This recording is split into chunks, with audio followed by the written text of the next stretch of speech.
कहते हैं बेटा कंपोनेंट एलिमेंट्स या एस्पेक्ट ऑफ स्टाफिंग।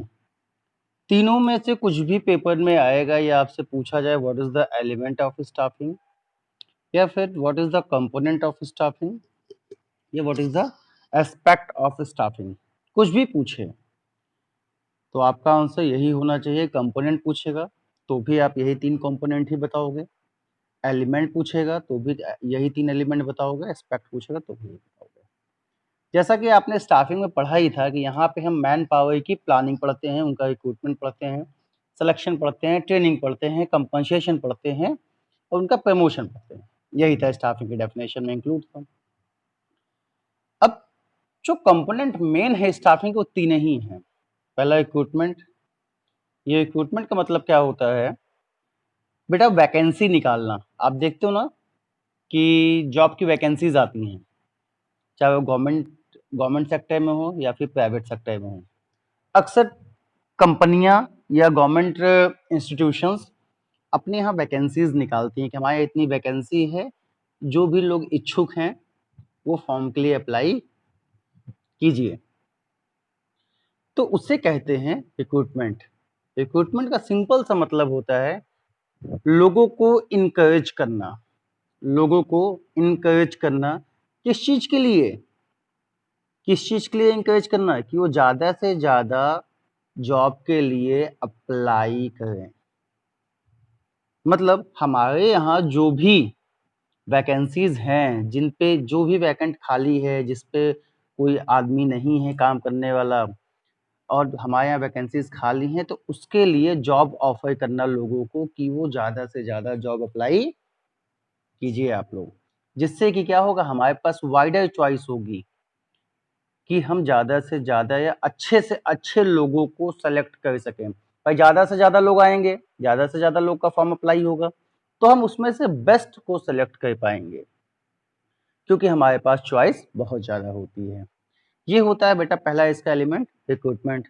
दूसरा एलिमेंट है इसका सिलेक्शन। फिर तीसरा है ट्रेनिंग। पहले रिक्रूटमेंट क्या आता है? जहाँ पे रिक्रूटमेंट खत्म होता है, जहाँ पे रिक्रूटमेंट खत्म होता है बच्चों, वहीं से सिलेक्शन का प्रोसेस चालू हो जाता है। जहाँ पे रिक्रूटमेंट खत्म होगा सिलेक्शन वहीं से स्टार्ट हो जाता है। तो रिक्रूटमेंट, सिलेक्शन, उसके बाद जब आप सेलेक्ट हो जाते हो, आपकी पोस्ट आपको दे दी जाती है, तो उसके बाद आपको ट्रेनिंग दी जाती है। तो फिलहाल आओ यहाँ पे देखते हैं पहला कौन सा कंपोनेंट है, रिक्रूटमेंट। तो यहाँ पे जैसा कि रिक्रूटमेंट में लिखा हुआ है, ये रिक्रूटमेंट मीन्स इंड्यूसिंग और attracting more and more candidate to apply for vacant job position in the organization। Normal से वर्ड में लिखा है कि रिक्रूटमेंट का मतलब क्या होता है? इंड्यूसिंग, इंड्यूस करना या फिर अट्रैक्ट करना। इंड्यूस करना या फिर अट्रैक्ट करना। किसे अट्रैक्ट करना? मोर एंड मोर कैंडिडेट, ज्यादा से ज्यादा लोगों को अट्रैक्ट करना कि वो हमारे ऑर्गेनाइजेशन में वैकेंट जॉब पोजीशन के लिए अप्लाई करें जो है। ठीक, तो ज्यादा से ज्यादा लोगों को इंकरेज करना कि वो हमारे यहाँ वैकेंट जॉब पोजीशन के लिए फॉर्म को अप्लाई कीजिए। Apply for vacant job position in the organization. तो रिक्रूटमेंट का मतलब समझ में आ गया।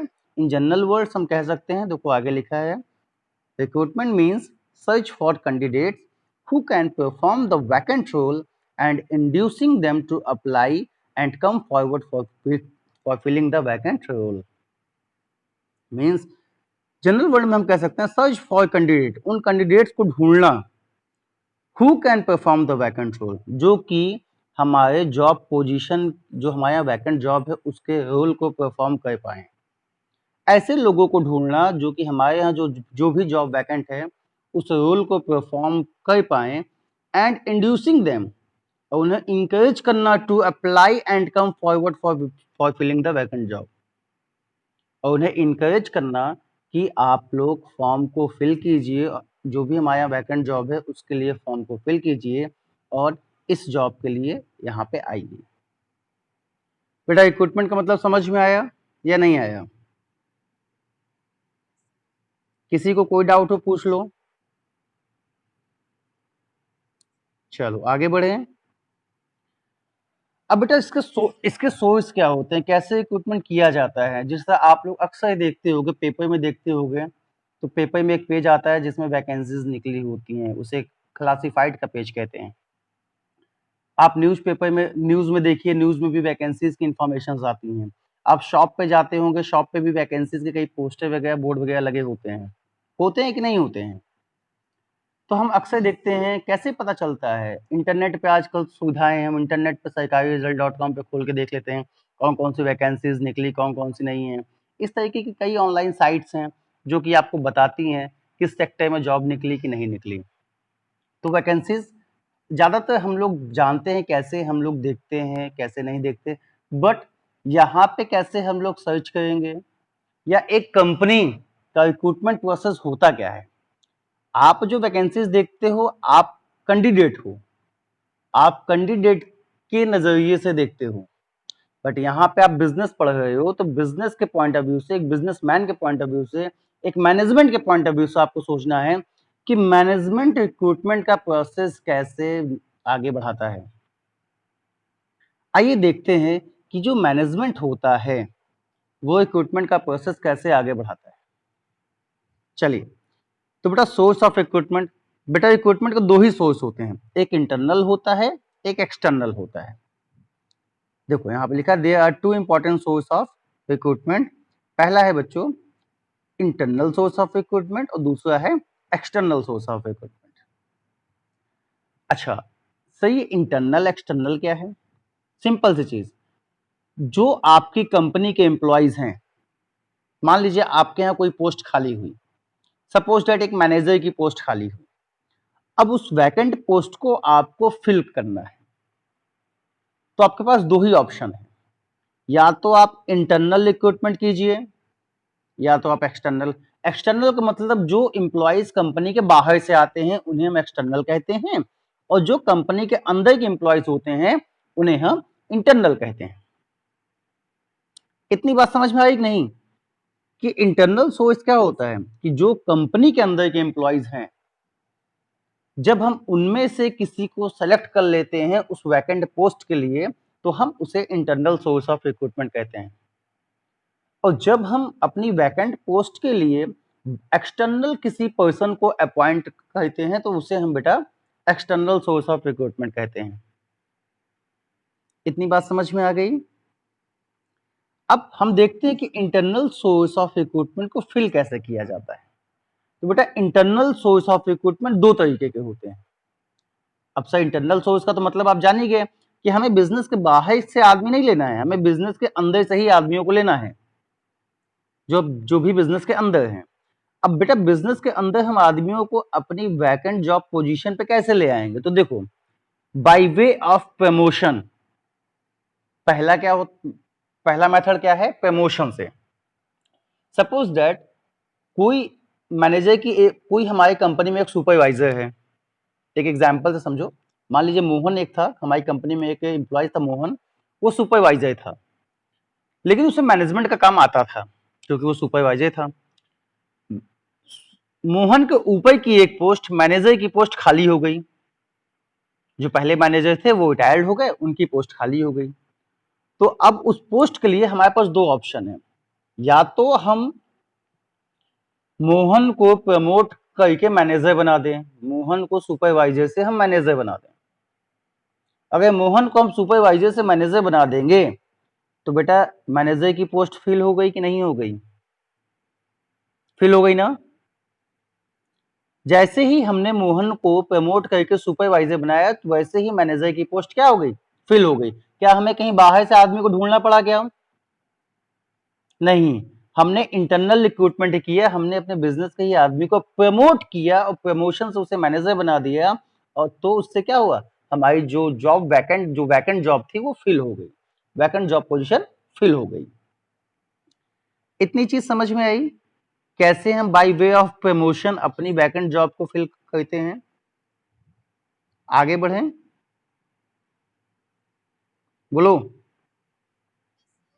तो इंटरनल सोर्स में पहला क्या था, बाय वे ऑफ प्रमोशन, और दूसरा मेथड क्या है इंटरनल सोर्स में रिक्रूटमेंट का, तो बेटा इंटरनल सोर्स में रिक्रूटमेंट का दूसरा मेथड है by way of transfer. Transfer का मतलब होता है, मान लीजिए हमारी यूनिट के कई ब्रांचेस हैं, एक ब्रांच झलवा में है, एक ब्रांच धूमनगंज में है, एक ब्रांच चौफटका पे है, एक ब्रांच पानी टंकी में है, 2-3 ब्रांच हमारी सिविल लाइन में है। इस तरीके से हमारे इंस्टीट्यूशन के कई ब्रांचेस हैं। हो सकता है किसी ब्रांच में काम ज्यादा हो सकता है किसी ब्रांच में काम कम हो। जहां पे काम ज्यादा होगा, वर्कलोड ज्यादा होगा, वहां पे आदमी भी ज्यादा चाहिए, और जहां पे वर्कलोड कम होगा वहां पे वर्क फोर्स की भी इतनी ज्यादा जरूरत नहीं होगी। तो बाय वे ऑफ ट्रांसफर अपने एम्प्लॉयज को एक यूनिट से दूसरे यूनिट में ट्रांसफर करने के बाद हम उस जॉब पोजीशन को, उस वैकेंट जॉब पोजीशन को फिल कर सकते हैं। जहां पे सपोज दैट अगर झलवा में मैनेजर की पोस्ट खाली है और धूमनगंज में मैनेजर तो है लेकिन उनका वहां पे कोई काम नहीं है, तो हमने वो वाली ब्रांच से मैनेजर को झलवा वाली ब्रांच में ट्रांसफर किया। तो अपने ही एम्प्लॉयज को तो हमने ट्रांसफर किया, और ट्रांसफर करने के बाद झलवा वाली जो ब्रांच की वैकेंट जॉब पोजीशन थी वो फिल हो गई कि नहीं हो गई? फिल हो गई ना। तो बस बेटा, इंटरनल सोर्स दो ही तरीके के होते हैं, इंटरनल सोर्स ऑफ रिक्रूटमेंट। पहला बाय वे ऑफ प्रमोशन, और दूसरा मेथड कौन सा है? By way of transfer. किसी को यहां तक कोई डाउट हो तो पूछ लो, पूछो। किसी को कोई डाउट हो तुरंत पूछ लो, तब हम आगे बढ़े। कोई डाउट नहीं है? चलो। अब अब बेटा, हाँ पूछो, किसी को पूछना है कुछ?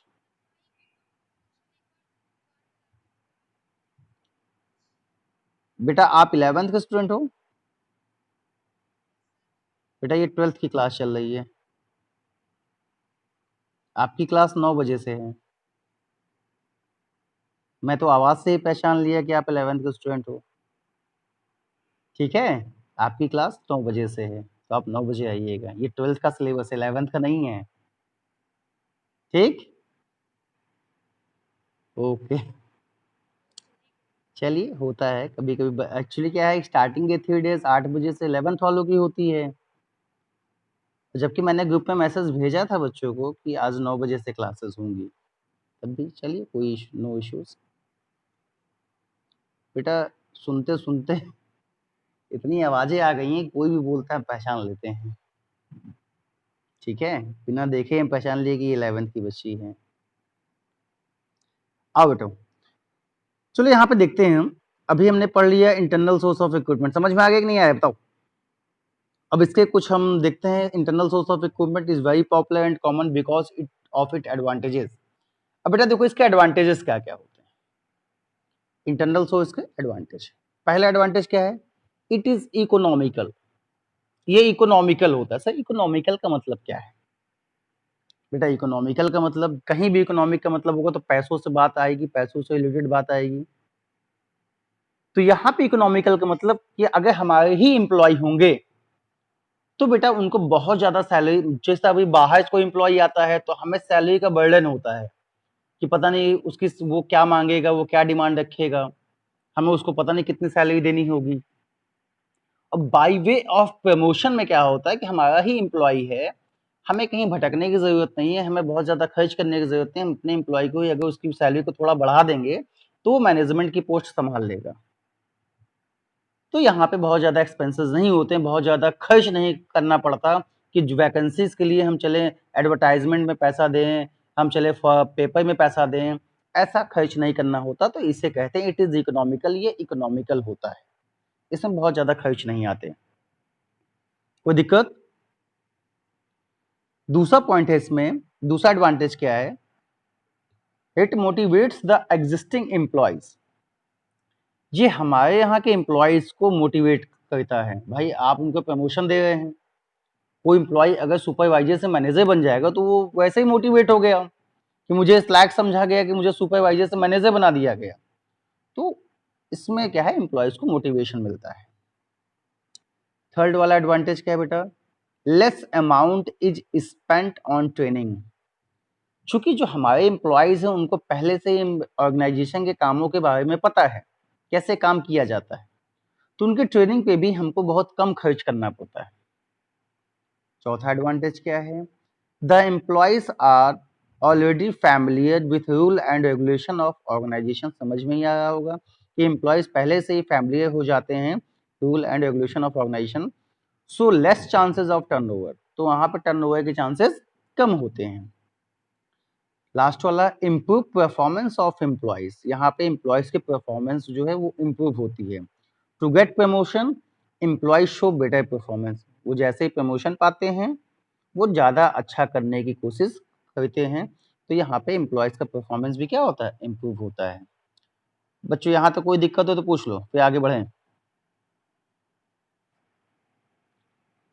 बताओ, इंटरनल सोर्स ऑफ इक्विपमेंट की सारी चीजें समझ में आ गई है, एडवांटेज समझ में आ गया, कैसे इंटरनल सोर्स ऑफ इक्विपमेंट किया जाता है समझ में आया कि नहीं आया? चलो अब यहाँ पे देखो, इसका चौथा एडवांटेज क्या था बच्चों, through transfer employees get training also in the form of job rotation.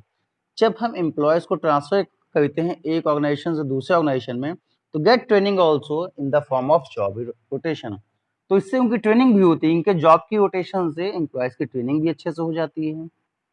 Through transfer surplus employees can be shifted to other department, यहाँ पे बोल रहा है कि ट्रांसफर के थ्रू जो हमारे सरप्लस एम्प्लॉय, ज्यादा से ज्यादा एम्प्लॉय हैं, जैसे हमारे ज्यादा एम्प्लॉय हैं, तो उनको ट्रांसफर के थ्रू हम एक डिपार्टमेंट से दूसरे डिपार्टमेंट में शिफ्ट भी कर देते हैं। तो ये सब इंटरनल रिक्रूटमेंट का एडवांटेज था। अब इसके ड्रॉबैक क्या है, डिसएडवांटेज क्या है? तो पहला डिसएडवांटेज है कि बेटा कोई भी फ्रेश और new idea will become, no fresh और new ideas will come in the organisation. कोई भी फ्रेश और नया आइडिया फर्म में नहीं आता, क्योंकि अगर हमारा ही एम्प्लॉय है तो वो नए इनोवेशन तो लेके आएगा नहीं, क्योंकि वो तो सारे काम को जानता है, वो जैसा काम है उसी में उसका मैनेजमेंट चलता है। तो कोई भी नया या कोई भी न्यू आइडियाज बिजनेस में नहीं आता। There will be limited choice, भाई हमारे पास जितने एम्प्लॉयज हैं हमको तो उसी में से लेना है ना, तो हमारे पास तो लिमिटेड चॉइस है, और लिमिटेड चॉइस तो है नहीं। एक्सटर्नल रिक्रूटमेंट में क्या होता है, 500 वैकेंसी है तो 5 लाख लोगों ने फॉर्म भरा, तो वहां पे हमारे पास चॉइस बहुत ज्यादा है। लेकिन इंटरनल में क्या है, जितने हमारे पास एम्प्लॉय हैं चॉइस तो हमारी उन्हीं में से है ना, तो यहाँ पे हमारे पास लिमिटेड चॉइस होती है। थर्ड वाला पॉइंट बच्चों, इसका ड्रॉबैक क्या है, not suitable for new organization, ये नए ऑर्गेनाइजेशन के लिए सुटेबल नहीं है, क्योंकि नए ऑर्गेनाइजेशन में बहुत एम्प्लॉयज होते ही नहीं है। तो नए ऑर्गेनाइजेशन के लिए एक्सटर्नल रिक्रूटमेंट ही सुटेबल होता है, इंटरनल रिक्रूटमेंट सुटेबल नहीं होता। फोर्थ वाला बच्चों इसका डिसएडवांटेज, फ्रीक्वेंट ट्रांसफर में reduce the productivity of employees. जल्दी जल्दी ट्रांसफर मतलब एक जगह से दूसरे जगह भेज दो, दूसरे जगह से तीसरे जगह भेज दो, ट्रांसफर से ना उनकी प्रोडक्टिविटी भी कम होती है, उनकी प्रोडक्टिविटी में कहीं ना कहीं कमी आती है, उनकी काम करने की क्षमता में भी कमी आती है। तो ये इसके कुछ ड्रॉबैक थे। Under the internal recruitment following methods of recruitment are used, देखो यहाँ पे ये दो ही मेथड मैंने आपको बताए थे, यही दो मेथड यूज किया जाता है। एक मेथड पहला है ट्रांसफर का, और बेटा दूसरा मेथड क्या है ट्रांसफर के बाद, प्रमोशन का। ये दोनों मेथड मैंने आपको समझा दिया, बता दिया, कोई दिक्कत हो तो बताओ। अगर पूछा जाए कि इंटरनल रिक्रूटमेंट कितने तरीके से किए जाते हैं, तो दो ही तरीके से किए जाते हैं, एक बाय वे ऑफ ट्रांसफर और दूसरा by way of promotion. Any problem to anyone, तो पूछ लीजिए, किसी को कोई दिक्कत तो पूछ लो, फिर एक्सटर्नल सोर्स से पढ़ें। पूछो यार, नहीं बोलोगे तो हम क्या क्या बताएंगे, हम तो ये सोचेंगे सबको समझ में आ गया। पूछो, किसी को कोई डाउट, आगे बढ़ें। चलो आगे बढ़ते हैं। बेटा इंटरनल सोर्स हमने पढ़ लिया, फिर से देखिए, मैं थोड़ा सा आपको याद दिला दूं, जब भी रिक्रूटमेंट पूछेगा कंपोनेंट रिक्रूटमेंट का, तो रिक्रूटमेंट आपको बताना है ये होता क्या है, लोगों को इंकरेज करना, जॉब के लिए जो हमारी वैकेंट जॉब है उसके लिए लोगों को इंकरेज करना। रिक्रूटमेंट दो तरीके के होते हैं, इंटरनल और एक्सटर्नल। इंटरनल मतलब जो बिजनेस के अंदर से लोगों को सेलेक्ट किया जाता है, एक्सटर्नल मतलब जो बिजनेस के बाहर से लोगों को बुलाया जाता है। हमने इंटरनल पढ़ा, इंटरनल कितने तरीके से होते हैं? इंटरनल भी बच्चा 2 तरीके का होता है। एक होता है बाय वे ऑफ प्रमोशन और दूसरा होता है by way of transfer. Internal recruitment के हमने कुछ एडवांटेजेस पढ़े, कुछ डिसएडवांटेजेस पढ़े। इतनी चीजें दिमाग में होना चाहिए। तब हम पढ़ेंगे एक्सटर्नल रिक्रूटमेंट। अब एक्सटर्नल जब हम पढ़ेंगे ना तो पूरा फोकस कहाँ होना चाहिए कि भैया एक्सटर्नल का मतलब कि हमें बिजनेस के बाहर से एक नए नए लोगों को इंट्रोड्यूस करना है। अभी तक क्या था, जो हमारे एग्जिस्टिंग एम्प्लॉयज थे हमने उन्हीं को बाय वे ऑफ ट्रांसफर और बाय वे ऑफ प्रमोशन हमने अपनी वैकेंट जॉब को फिल किया। लेकिन अब एक्सटर्नल रिक्रूटमेंट में हम एक नए एम्प्लॉय को इंट्रोड्यूस करेंगे जो कि हमारे बिजनेस का एम्प्लॉय नहीं है। हम बिजनेस के बाहर से एक नए नए इंसान को, नए एम्प्लॉयज को बिजनेस में ले आएंगे। तो यहाँ पे जो भी बात की जाएगी वो बिजनेस के बाहर से की जाएगी। तो आइए देखिए, external source of recruitment when the candidate from outside the organization are invited to fill the vacant job position then it is known as external recruitment। तो मेरे ख्याल से डेफिनेशन समझ में आ गई होगी कि जब बिजनेस ऑर्गेनाइजेशन के बाहर से कैंडिडेट को इनवाइट किया जाता है, किस चीज के लिए इन्विटेशन देते हैं? To fill the vacant job position, then it is known as external recruitment. Any problem to anyone? बताइए, कोई दिक्कत यहां तक? चलिए, in other words when the organization meets its manpower requirement from outside the organization then it is external recruitment। Normal सी चीज है, वही यहाँ पे बताया है कि जब हम बाहर से लोगों को ले आते हैं तो हम उसी को क्या कहते हैं? एक्सटर्नल सोर्स ऑफ रिक्रूटमेंट कहते हैं। नोट्स बना लीजिएगा, डेफिनेशंस वगैरह लिख लीजिएगा। आइए इसके एडवांटेजेस पढ़ते हैं। पहला इसका एडवांटेज है कि बेटा फ्रेश टैलेंट मिलता है। भाई एक्सटर्नल रिक्रूटमेंट में हमारे पास बहुत ज्यादा चॉइस होती है। हमारे यहाँ 200 सीट है तो हम 2 लाख लोगों ने फॉर्म के लिए अप्लाई किया। अगर 200 जॉब वैकेंसी से 2 लाख लोगों ने फॉर्म के लिए अप्लाई किया तो बेटा 2 लाख में से 200 लोगों को चुनना है, तो जाहिर सी बात है आपके पास चॉइस बहुत सारी है, बहुत वाइडर चॉइस है आपके पास। वाइडर चॉइस में जब हमारे पास चॉइस बहुत ज्यादा होती है तो वहां पे एलिमिनेशन का प्रोसेस चलता है। एलिमिनेशन का मतलब ज्यादा से ज्यादा लोगों को हम छांटते हैं तो हमें एक अच्छा इंसान, एक बेस्ट, जो भी हमारे जो वैकेंसीज के लिए बेस्ट है हम उसे सेलेक्ट कर पाते हैं। तो यहाँ पे जो पहला है that is called a fresh talent. With external recruitment fresh and new talent come to the organization. दूसरा बच्चों, जैसा कि मैंने बताया हमारे पास यहाँ पे वाइडर चॉइस होती है, बहुत ज्यादा चॉइस होती है। तीसरा एडवांटेज, क्वालिफाइड पर्सनल।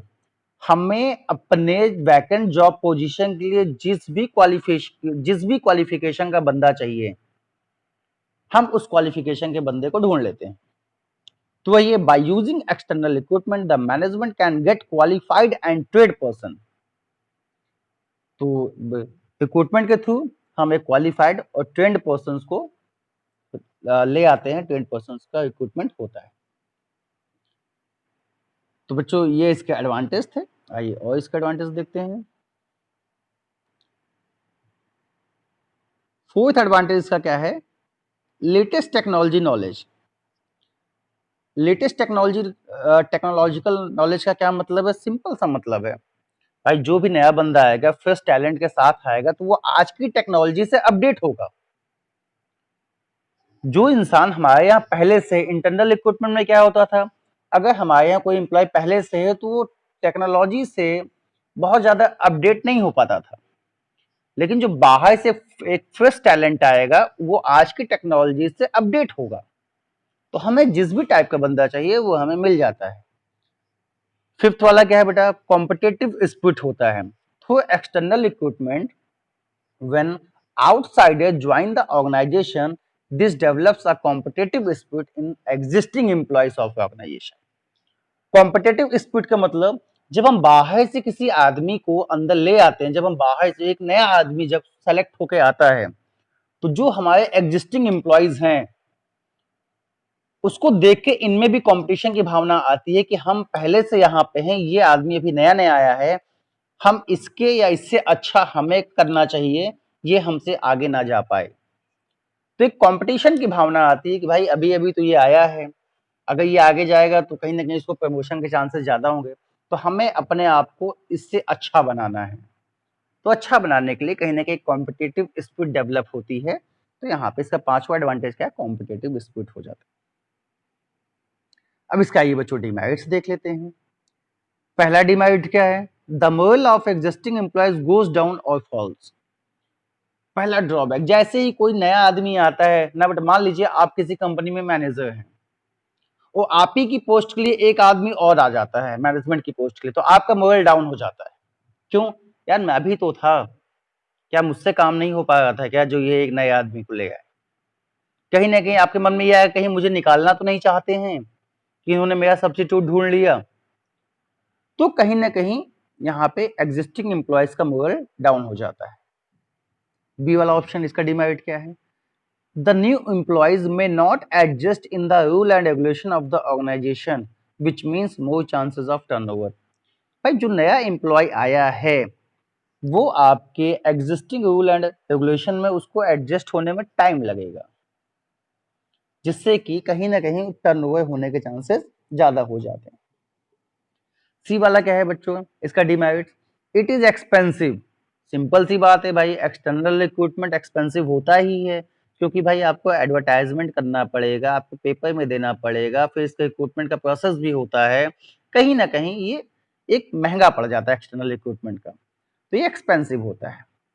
और डी वाला, लेंदी प्रोसेस होता है, तुरंत अगर आपको कोई आदमी चाहिए तो आप एक्सटर्नल रिक्रूटमेंट से सिलेक्शन नहीं दे सकते हो। अगर आप देखते हो एक एक जॉब जॉब निकलती है, 3-3 साल हो जाता है पोस्टिंग होने में। अगर किसी की जॉब निकली, फिर उसमें चलिए पहले फॉर्म भरिए, फिर 1 महीने बाद आपका पेपर होगा, फिर टेस्ट होगा, मेडिकल होगा, इंटरव्यू होगा, इन सबको होते होते 1 साल 2 साल निकल जाते हैं। तो एक लेंदी प्रोसेस होता है कि external recruitment takes long time, ये काफी लंबा समय लेता है।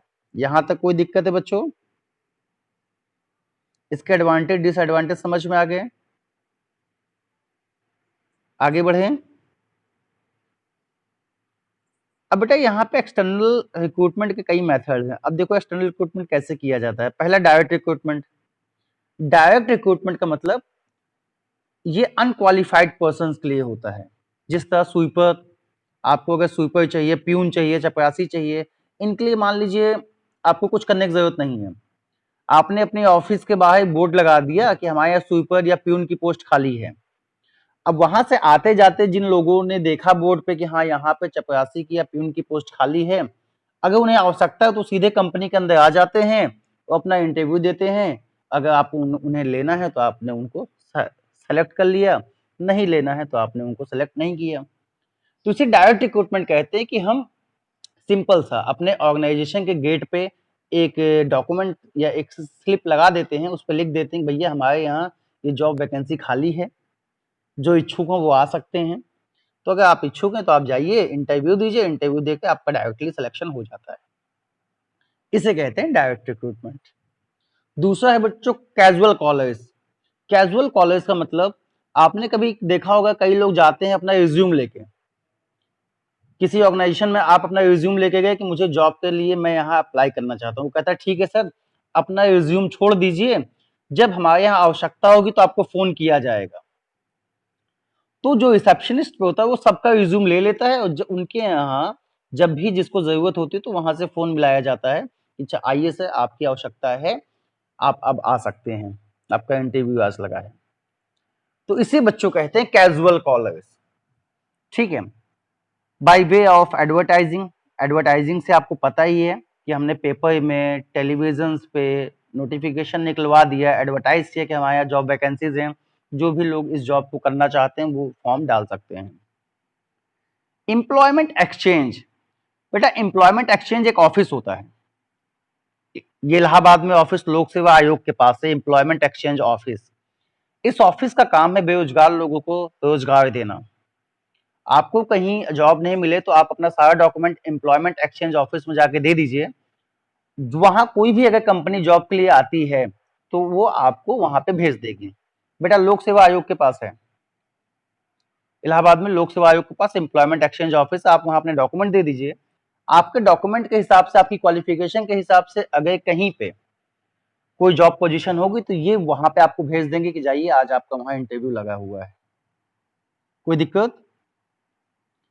सेम एम्प्लॉयमेंट एक्सचेंज ऑफिस के तरीके से कई प्लेसमेंट एजेंसियां भी हैं जो कि आपको प्लेसमेंट देती हैं। तो देखो कई एजेंसियां ऐसी होंगी जो कहेंगी आप हमारे यहाँ से ये कोर्स कीजिए, हम आपको 100% प्लेसमेंट देंगे।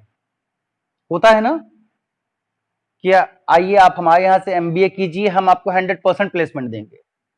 तो इस तरीके से कई एजेंसियां भी लगी हुई हैं जिससे कि एक्सटर्नल रिक्रूटमेंट होता है। बेटा जॉब जॉब प्लेसमेंट का मतलब जॉब, प्लेसमेंट का सिंपल सा मतलब आपको जॉब देना, आपको जॉब की गारंटी देना कि हम आपको 100% जॉब देंगे। तो कहीं ना कहीं हमने आपको 100% प्लेसमेंट दिया। समझ में आया? यहां तक कोई दिक्कत? इन पांचों में कोई दिक्कत हो तो पूछ लो। तो अगर यहाँ तक कोई दिक्कत नहीं तो बेटा छठा यहाँ पे जो पॉइंट है 6 वाला वो है कैंपस रिक्रूटमेंट। आपने नाम सुना होगा कैंपस सिलेक्शन का। जो लोग बीटेक में जाते हैं, यूनिवर्सिटीज में जाते हैं, वहाँ कैंपस सिलेक्शन होता है बच्चों का। बाहर से कंपनियां आती हैं, अपना कैंप लगाती हैं और अपनी उनको जो भी रिक्वायरमेंट होती है उस क्वालिफिकेशन के हिसाब से बच्चों को पैकेज पे सेलेक्ट कर लेती हैं और वहीं से बच्चों को जॉब मिल जाती है। इसे कहते हैं कैंपस सिलेक्शन। फिर बेटा 7th पॉइंट क्या है? Recommendation from present employee. आपके यहाँ कोई एम्प्लॉय जो आपके यहाँ प्रेजेंट एम्प्लॉय हैं, अगर उन्होंने किसी को कहा कि सर आप इसको जॉब पे रख लीजिए, ये आदमी सही है, तो अपने प्रेजेंट एम्प्लॉय के रिकमेंडेशन पे किसी बाहर के आदमी को ले आना। प्रेजेंट एम्प्लॉय के रिकमेंडेशन पे बाहर के आदमियों को सेलेक्ट करना, उसे कहते हैं बच्चों रिकमेंडेशन फ्रॉम प्रेजेंट एम्प्लॉय। 8वां क्या है? Labour contractor. आपने देखा होगा कई लोग मजदूरों के ठेकेदार होते हैं, तो कंपनियों को कहीं ढूंढने की जरूरत नहीं होती, वो इन ठेकेदारों से कांटेक्ट कर लेती है, उसे जितने भी आदमी चाहिए ये ठेकेदार उन आदमियों को दे देते हैं। तो हम उसे कहते हैं लेबर कॉन्ट्रैक्टर। ये भी एक एक्सटर्नल सोर्स है रिक्रूटमेंट का। 9th पॉइंट है बच्चों एडवर्टाइजिंग ऑन टेलीविजन। टेलीविजन पे एडवर्टाइजिंग निकाल के नॉर्मल सी चीजें पता है। वेब पब्लिशिंग आजकल सबसे फेमस है। वेबसाइट पे, ऑनलाइन वेबसाइट पे आप लोग देखते होंगे सरकारी एग्जाम.com है, सरकारी रिजल्ट.com है, इन सब पे वैकेंसीज आती है तो हम ऑनलाइन खोजते हैं, तो इसे कहते हैं वेब पब्लिशिंग, वेबसाइट्स पे जॉब निकालना। तो बच्चों बस यही 8-10 पॉइंट इसके थे। इसके बाद आपका स्टार्ट हो जाता है सिलेक्शन, जो कि हम पढ़ेंगे कल से। तो आज के लिए बस रिक्रूटमेंट काफ़ी है। तो बस अगर आपसे पूछा जाए कि एलिमेंट ऑफ स्टाफिंग, तो स्टाफिंग के 3 एलिमेंट है, रिक्रूटमेंट, सिलेक्शन और आपका ट्रेनिंग। तो पहला एलिमेंट आज खत्म हो गया रिक्रूटमेंट का। रिक्रूटमेंट कितने तरीके से होते हैं? तो आप कहोगे सर 2 तरीके से होते हैं, एक इंटरनल एक एक्सटर्नल। इंटरनल सिर्फ 2 तरीके से होता है, या तो बाय वे ऑफ प्रमोशन या तो बाय वे ऑफ ट्रांसफर। और एक्सटर्नल के 10 तरीके हैं, 10 तरीकों से एक्सटर्नल किया जाता है। ये 10 तरीके आपके सामने हैं, इनको पढ़िएगा, नोट्स बनाइएगा। किसी में पॉइंट में कोई दिक्कत होगी तो मुझसे कल की डेट में पूछ लीजिएगा। तो आज मैंने पढ़ा दिया रिक्रूटमेंट, कल पढ़ा दूंगा सिलेक्शन, और परसों की जो होगी क्लास उसमें ट्रेनिंग पढ़ा के चैप्टर खत्म हो जाएगा। किसी को कोई दिक्कत हो तो पूछ लो। आज की क्लास में किसी को कोई प्रॉब्लम हो पूछ लो। फिलहाल आज के लिए इतना ही काफी। Thank you for today. किसी को कोई डाउट हो तो पूछ लीजिए।